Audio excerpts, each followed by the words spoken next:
I didn't realize business owners didn't understand the business of business. I'm like, how do you run a business and not understand your P&L? My wife's a CPA. I make fun of them all the time. They don't know how to build wealth. They don't know how to run businesses. They always say is cut costs, cut costs. Go buy a SUV so you can save taxes. I'm like, this is not how you build wealth, right? This is not how you make money. Market share is earned in bad times. It's very hard to get market share in good times. When bad times come, buy out your competitor, take over their assets, or just go into their markets. While they're frozen, we're moving forward. And not enough business owners do that. Who's your best salesperson? And that isn't always the person with the biggest or the largest gross sales. You've got to look at the business holistically. And I think that's what very few people do, is look at the holistic purpose of the business and how it all flows together. Hey everybody, Walter Crosby with Helix Sales Development, your host of Sales and Cigars, the podcast for entrepreneurs where the only smoke we blow is cigar smoke. You know, have you ever had a quarter where your revenue grew, the sales department just kicked ass, and you just didn't make any money? So today my guest is Rocky Lalvani from Profit Comes First. And if you answered yes to that question, stay tuned for this episode. Rocky shares some insights on what a business owner should be doing, what they should be thinking about in an economy that's really cooking, when it's a bit turbulent like it is now, and when we get into the ideas of sales compensation and how to create alignment with your vision and the sales team. So go grab a cocktail, a cigar, and strap in for another insightful episode of Sales and Cigars.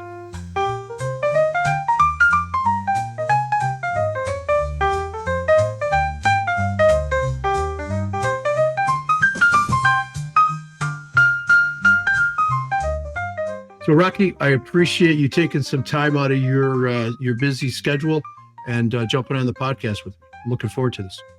As am I, Walter. Excited to be here. You're in Pennsylvania? I am. Central PA. I was just in Philly the other day. I hate driving to Pennsylvania because it's just such a long, like it never ends. I don't disagree with you. But you're a Big Ten guy, so that's okay, right? All right. Well, thank you. Where Where I live, we're close to everything, so it's not so bad. You're close to Happy Valley and far enough away from Ann Arbor, you're okay. Yeah. New York City, Philly, Baltimore.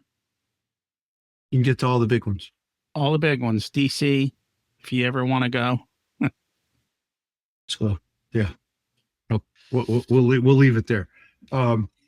So let's talk a little bit about, because we're gonna talk about revenue and profitability and cash flow, but let's talk a little bit about your entrepreneurial journey. How'd you get to where you are? So the audience has a little bit of background and understand where you're coming from. I have always been a spreadsheet geek and a numbers geek. I mean, you're talking going back to the early 80s when the first Apple II computer came out. And I've always just been that. I spent a lot of time on the personal finance space because I just wanted to build wealth. And that's just kind of what I learned. And I'm also a tax geek. And what I mean by that is I've always made money and I've always hated paying taxes. So I always want to understand the tax code to say, hey, how do I pay the least amount of taxes without spending money? Because I don't want to have to give somebody else money so I get a tax break. I want to keep it and make money. So how did you get that put in your head though? Like, where did that start? Somebody in the family? My family is immigrants. So we came here when I was little and it was natural for them to talk about money. And I saw people at different economic levels. You know, some people were still starting out and struggling, but we had friends and family that had a lot of money. And so I'm like, I want that. I want a lot of money. So I'm going to go hustle to make. Yeah. Oh, I saw it. When I was a kid, we lived right outside of New York City. I go into New York City into the wholesale district, buy stuff, bring it home, mark it up 100% and sell it to my friends. I was making money hand over fist. 100% So markup goes a long way. you were an entrepreneur at an early age, and you understood revenue and profit back then. That's Yeah, cool. I started out with the classic paper route. And back then, I had to go collect. Neighbors would be like, hey, if you do it this way and drop my paper or don't drive on the thing, Put it in yeah. the milk box on the side. Yeah, I had I that. started doing that. I started getting massive tips. So I learned, listen to feedback, make changes, make money. And it was all good. My biggest aha, though, I didn't realize business owners didn't understand the business of business. I'm like, how do you run a business and not understand your P&L? I'm like, Because it's not about the P&L for entrepreneurs. A lot of entrepreneurs just care about the thing. I wish you had Money's told me 30 years ago. Until I was like, oh my God, they don't know how to run their business. I know how to run a business. That's like riding a bike for me. It's second nature. And so Well, that was you know how to run the hard part of the dollars, the money, the cash flow. That's the part that a lot of us don't get. not only do I know how to run it, I also understand how it flows together. And my wife's a CPA. I make fun of them all the time. They don't know how to build wealth. They don't know how to run businesses. They always say is cut costs, go buy a SUV so you can save taxes. I'm like, this is not how you build wealth, right? This is not how you make money. And so I have a different skill set and a different way of looking at it. There's an appropriate time to cut costs. But where do I really want to know is, where do I deploy capital to get the biggest return with the least amount of work? Because we shouldn't work hard. We went into this for freedom, right? Not for killing ourselves. And when you really talk to a CEO or that entrepreneur who started the business, and like I do it over like a bourbon and a cigar, right? We get into have that real conversation. And I ask them, why'd you do it? Like, why'd you start this? And, you get their backstory, and then like, okay, where do you want to go? Like, what is it you want? And the word that I hear probably 3 times out of 5 is freedom. And, so you nailed the thing that I'm hearing, but they define it differently, right? Some of them want freedom from the day-to-day grind to be able to go do something else. And sometimes that's another business. And sometimes it's to get into their airplane or to get onto their boat, right? So like when you talk to a lot of business owners, how do they define freedom for you? Like what are you hearing? I'm just kind of curious. It could be impact. A lot of our people want to make an impact with their employees and their community and, helping that kind of support. They want time freedom and they want financial freedom. How they use their time and their money is vastly different for all of them.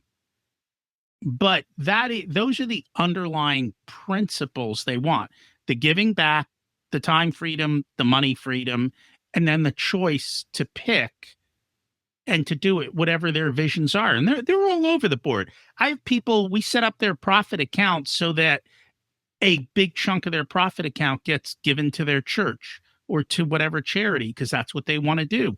Some of my people, they're like, hey, I want to take care of my people. Their profit account goes to giving out bonuses to their people. Everybody's different. Some of them want to build bigger. So they want that money to scale and expand. Some of them will use it to build another business. Like you said, we pull the money out of this moneymaker to go do real estate or something else on the other side. It depends on how much fun the current business is and how much they enjoy the role. It's always, to me, that's always interesting to understand the business owners why, because then it helps you understand how to help them navigate what it is that we're doing. Because if you don't have that end goal in mind, like how do you get there, right? You're just kind of meandering around. And before I even get to that, my first question when we onboard a client, I want to learn about how they grew up and how they learned about money. Because whatever their underlying money behaviors are and money scripts are, they're going to show up in the business. Like, now, you think about it. If you think rich people are evil, what happens when you start to get rich in your business? You're going to start to get rid of the money. You're going to sabotage yourself from You're going doing to it. sabotage yourself. Or if you come from, if you're an older person and your parents grew up in the Depression, you're holding on to every penny. Well, in business, you have to appropriately invest capital, and you got to learn to let go of it. So you're trying to understand their relationship with money and that whatever that energy is that they're bringing to that.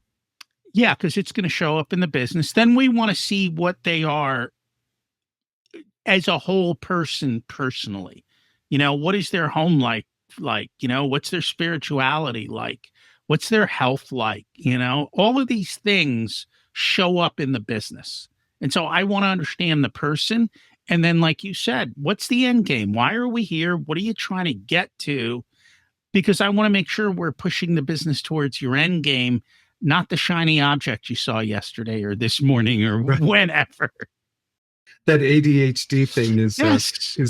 It's real. And I'm a victim. I'm not a victim.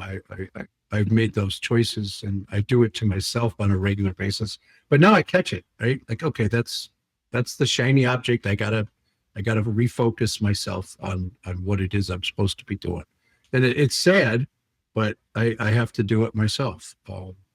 It's fun. So if somebody's wired up, right? And I think this is an important exercise for an entrepreneur to really think about their relationship with money. You called it scripts, and I think that's a really good way to understand how you think about money. All of those examples you gave. So if somebody has that, I got to hold on to it. You never know what's going to happen. The depression, right? How do you unwind that as it relates to what it is you do? How do you talk to them about that? I am not the expert in the unwinding. What I more so do is I'm aware of it. And so when we're having a conversation, we can talk through those types of things and show them that it's okay. Also, just kind of, it's more just talking through the issues that they're experiencing. If it's a issue where it's bigger than that, then we're going to have to get some kind of outside counsel that's excellent at that. That's not me. I'm more the awareness person who can handle the basics, but I'm not the expert in that field. So we're not changing it. So it's similar to what I do with coaching salespeople or coaching sales leaders. You're aware of their mindset. You're aware of what their proclivities are. And then you ask questions to help them start to identify it. And if they need therapy, they got to go get their own therapy. Right? So before we jump into what I want to talk about, let me run this theory I've had for a long time about taxes. You brought taxes up earlier. My dad I grew up as my father being an auto worker. I live outside of Detroit. So he worked in a plant, blue collar guy. And I would listen to his stories and all the union nonsense that was there. And I thought we could solve the tax problems in about a month. If every Friday when he got paid, because when I was a kid, he got paid a check. So he would go into line. You can't get out of line once you get in. They hand you your check. You go to the next window, they hand you the cash for that check, the gross. And then you go to the next window, and that's our friends at the federal government, and you pay them. And then you go to the next window, that's the state. The next window is your friends at, for FICA, Social Security. And then if you got to pay any county or city taxes, you go to the next window. And then you walk away with a lot less than they gave you before. So my theory is if we did that for about a month, everybody in the world would understand what taxes really meant. I don't know how we would make that happen, but I think it would work. Why do you think we have the system we have? Because in the beginning, they didn't take out money. And April 15th or whatever the date was back then would come around and they're like, you got to pay your taxes. And they're like, we don't got no money. And the government said, we got to start taking money every paycheck because that's the only way the system is going to work. And so that's why they started doing that. The other thing is you have to realize what percentage of people are getting taxed. So, if you're not making that much or you're making 50, 75, 80, 90,000, you're really not getting taxed.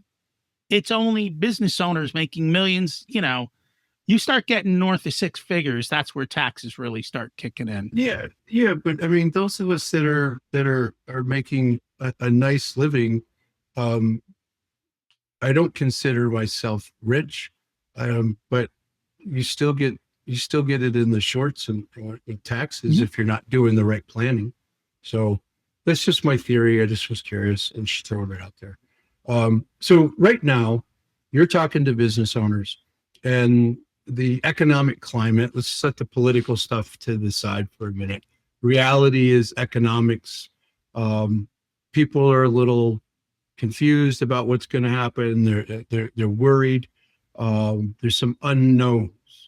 So when we get into a time like that, and those are cyclical, they come around. What is it that you start to get a business that you've been working with to start to think about? Right? What should a business owner be thinking about now in that regard? So let's think about this. If you're talking, hey, maybe we're going to go into a recession, not much different than, hey, we're going to go to a pool party tomorrow and we're going swimming. Well, if you don't know how to swim, when I throw you in the pool, that's not the time to learn, right? Because you're not going to be willing to listen. You're going to learn to swim before you get there. So what we do for our business owners is we're always doing risk planning. We're always doing recession planning. What does the market look like? And what are the changes? And when this occurs, what steps are we going to take to pivot? If I know that ahead of time, when the emotion hits and you're frozen in the minute, let's pull out the plan. This is what we agreed upon. Let's execute. And so now you can take action on the plan. Without the emotion. Without the emotion. Follow the plan. That's your emergency drill. Let's go do it. We're going to shift what we're doing. What we generally tell business owners is, depending on the business, I think too often business owners look down. And what I mean by that is they're selling a product and their current customers are, we need you to cut costs. We got to cut costs. You got to lower your prices. And they're always looking down at that point. Like, how do I get it down? We tell business owners, look up. Whoever is dealing with you right now, they're all looking down, but somebody who's above you, above your pay grade, above your level, is looking down. Guess who they're looking down at? You. So if you're looking up and there's somebody who would never have done business with you before because you're too small, you're too this, you're too that, all of a sudden they're like, we got to cut costs. You're looking up, you're starting to play way above your pay grade and your level. And so that's where we grab opportunities. Market share is earned in bad times. It's very hard to get market share in good times. Everybody's fighting for the same customer in good times. When bad times come, buy out your competitor. Maybe you don't even need to buy them out. Take over their assets or just go into their markets. While they're frozen, we're moving forward. And not enough business owners do that. And that's really what you have. You have to have the plan ready. Now, some business owners, if we're selling products with lots of bells and whistles, instead of advertising bells and whistles, we advertise economy. So even you can go buy the same car, or, you've got multiple cars on the lot. Instead of advertising the highest price ones, we start pushing the low price ones because that's what people are going to come in and buy. So you have to look at your business. What's our plan? How are we pivoting and where are we going? Well, you talk about you gain market share and you gain wealth in a down market when there's trouble, whatever that turbulence is. John Templeton did okay in every downturn by buying things up and that he was pretty good with that buy low and sell high kind of deal.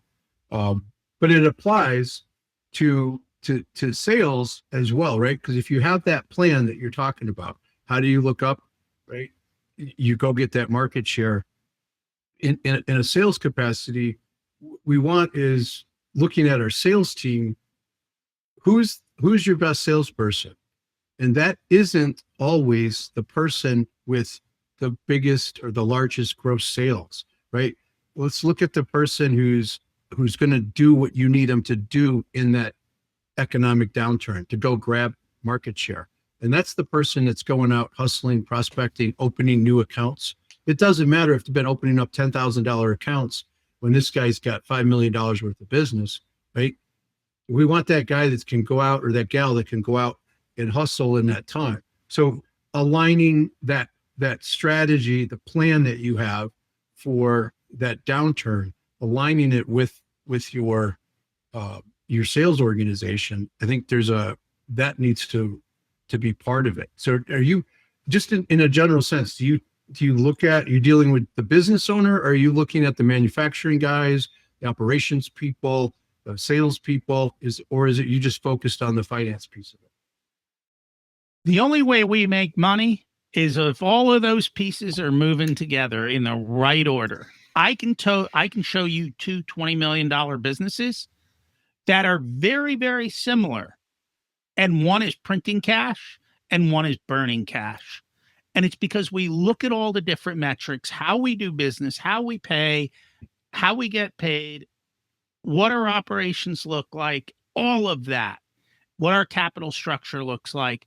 And by making tweaks, we can go from a cash burning business to a cash printing business. So we look at everything, and all of it comes together in one, because they all have to be aligned. It's kind of like riding a bicycle. If you think of the front wheel as your sales and marketing and your back wheel is your production, if the wheels aren't moving at the same speed, what happens? You go flying over the handlebars or flying backwards. You've got to look at the business holistically. And I think that's what very few people do, is look at the holistic purpose of the business and how it all flows together. Your salespeople should be talking to your production people, and they should be friends, not enemies. Okay? Absolutely. You got to sell inside the building as well as outside the building. But it's also looking at sales and going, hey, don't push for delivery tomorrow. I need 2 weeks to deliver, and you can have it the way you want it. So when you go talk to the client, let them know production is 2 weeks behind. At the same point, if you know that, then the sales rep's going out going, hey, production's 2 weeks behind, and Johnny's going to take the next order. So now you're 4 weeks behind. So you better hurry up and move today, right? It incentivizes the sales rep for their opportunities as well. And then at that point, we're 4 weeks behind. We got to raise prices to slow down demand. Now we're making more money. Everyone's happy, and we can pay some more people to make some more stuff. So, I mean, what I'm hearing you say is that don't wait for the problem. Get in front, get a plan together, start to look at what's important, build that out before the shit hits the fan, so to speak, right? What a concept. I mean, really. But it applies to your taxes, it applies to building wealth, and it applies to running your business. Let's not wait till the big problem occurs. It's a universal law. When you follow universal law, things just happen. Like, I don't have to force the sun to come up in the morning. It just happens. Go with the wave. Don't try and fight it. Work the system. So there's one other concept I want to cover before we run out of time. And I think it's important. I have a lot of conversations with it, but aligning a sales compensation plan with the vision of the owner of the business, and making sure that I call it pulling the wagon in the same direction.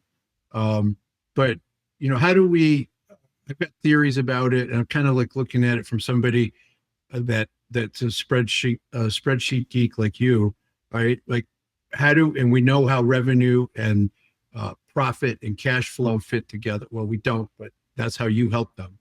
But how do we align that sales comp plan? Like, what are a couple of things for a business owner to really think about? So the first thing is, whatever you incentivize, you will get.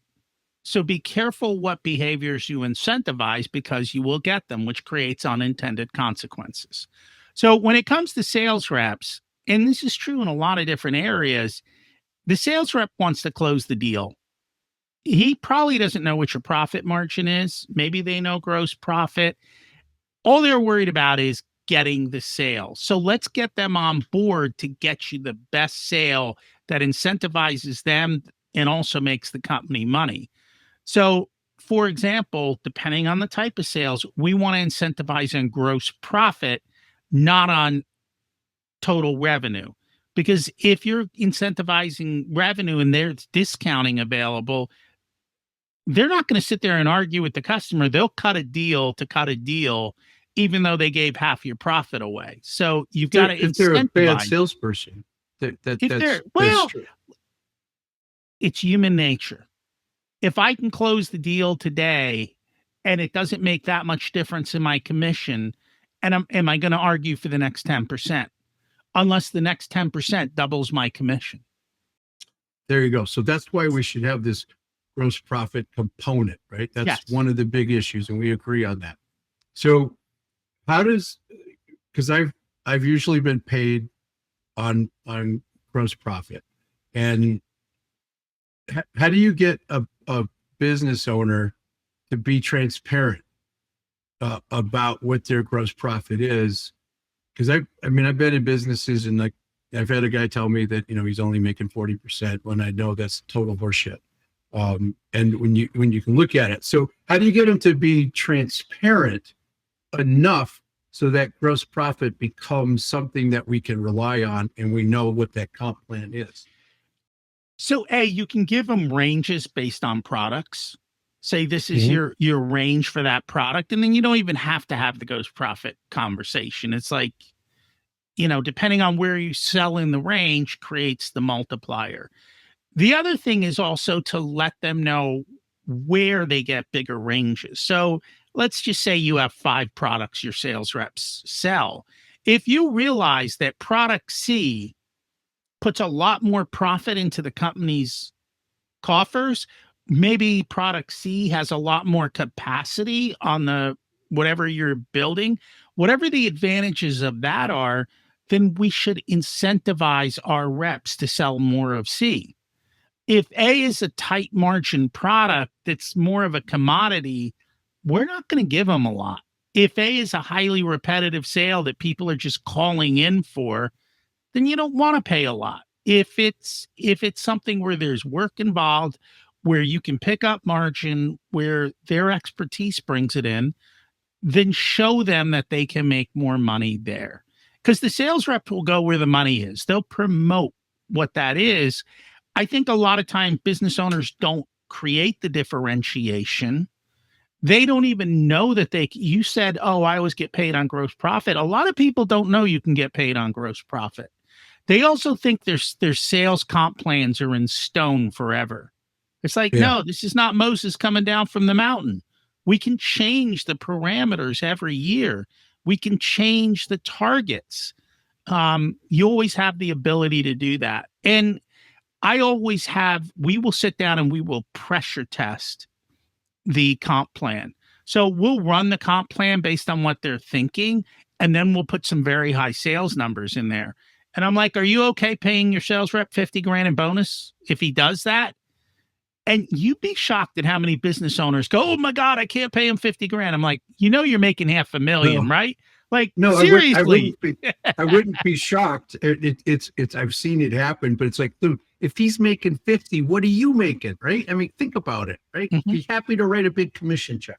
So I mean, in terms of the comp plan, I love the idea of being able to create these ranges, but I think there's a piece that the business owner needs to add to that. You know, if we're thinking about incentivizing them to sell product C instead of product A, because product A is a commodity, that we need to help that sales team understand, or give them a little bit of business acumen, right? To understand that this product it has value to it. It does have a higher profit. It's a quality. We have less competition, right? And how they can start to position, because that helps the salesperson understand this is unique. This is us. This is why people do business with us. We make these other 2 products over here because they go together and we need to, and we do a really good job with them. But this is our flagship, right? For lack of a better term. I think that's got to be part of that conversation too, right? Where the business owner needs to help give them the why, not just the dollars. Correct. But from a salesperson standpoint, because I've done a lot in sales, you have to show them how they solve a client's problem and the value of the problem they solve. ROI. And yeah, the ROI, because that's really what it comes down to. And I think a lot of times sales reps aren't always that great, or they don't necessarily know. And it's true, because even the business owner doesn't even know why their clients are buying from them sometimes. They don't get the bigger picture. And so being able to explain that, understand that, and understand the emotions and everything else that go along with it. Yeah, and it's a really good point. Making sure that everybody's aligned, because even when the business owner understands where they're making money and where they're not, they assume that everybody has the same optics, and the business owner has to give that messaging to the salespeople. They got to help that salesperson understand that this is why we're incentivizing you to sell these types of products, bundles and such. But we can't assume the salespeople will figure it out. They need a little bit of help. And I'm a sales guy, been around salespeople for a long, long time, and most of them are awful. But if you give them the tools, they won't default to pitching. If you give them the tools, they'll do a better job of messaging what the real value of the company is of the products. You're correct. But in order to do that, the business owner needs to know what products are most profitable, and they need to know why their clients are buying. And they don't always know the answers to those questions. They don't. That's why they need your help. So you've dropped a bunch of information here, some gold nuggets. Somebody wants to learn more about Rocky and what you do. Where do we send them? So the website has everything, profitcomesfirst.com. And from the website, we have our book, The Profit Blueprint. You can get that for free. And there's links to the podcast, where all we do is teach you how to be more profitable. So the podcast is really good because it's giving you little bite-sized pieces. There's some fun, it's colorful. It's a great place for an entrepreneur to go to add to their podcast rotation, if you will. I think this is something that at least I see that salespeople don't understand. And often when the salespeople don't understand it, it's because the business owner doesn't have full capacity understanding, so they could use your help. So I appreciate you taking the time to talk through this with us. And all of those links will be in the show notes for people to go grab. We'll have a specific link for the blueprint, the book. Last question, Rocky. Past or present, any relationship with cigars? Yeah, I think some of the best times I have are, and you mentioned it before, cigar, bourbon, sitting outside, and the conversations tend to get slower and deeper. And that's kind of the key, right? That's where life happens. And too often today, everyone's running around, looking at their phones, doing this and that. But when you're out by the fire with a cigar and a bourbon, things chill out quite a bit. Even if you're not outside, I'm doing a cigar event tomorrow night. We'll be indoors. And when I do these little gatherings like this, you make a good point. People aren't sitting on their phones. They're actually engaged with another human being having a conversation. That's a really good, that's one of the values of having a cigar. And you're usually with people that you want to get to know a little bit better anyway, right? Because you're going to be with them for a while. Awesome. Rocky, I appreciate it. Appreciate the insights. Folks, go check out the links below in the show notes. There's some real value there to help you understand, and give Rocky a call if you want more info. Rocky, thank you very much. Thanks for having me. Hey, thanks for listening to Sales and Cigars. I do this show for 3 reasons. For me to meet interesting people, learn a thing or two, and to bring you, the audience, value. You guys bust your ass to build a business and gain freedom. And one of the things that Rocky and I discussed in the pre-show prep was a lot of business owners struggle to understand revenue, profit, and cash flow. These three aspects of your business are different yet related. Sales always thinks about revenue, and as a leader, you want to help them understand gross profit. In fact, when I work with a CEO about aligning their sales compensation package, it's not uncommon that they don't know which of their products has the best margins. So if you don't, you want to look into that. If we don't know which products are making money, it is difficult to create a comp plan that drives profit and cash flow. And I'm happy to discuss these ideas with anybody at any time. Just give me a call. Rocky has some great tools on his website. And there's a book called Islands of Profit in a Sea of Red Ink by Jonathan Burns. Go pick it up. Jonathan Burns, Byrnes. It'll help. Really appreciate your being part of my audience, and I hope this is helping. Appreciate it.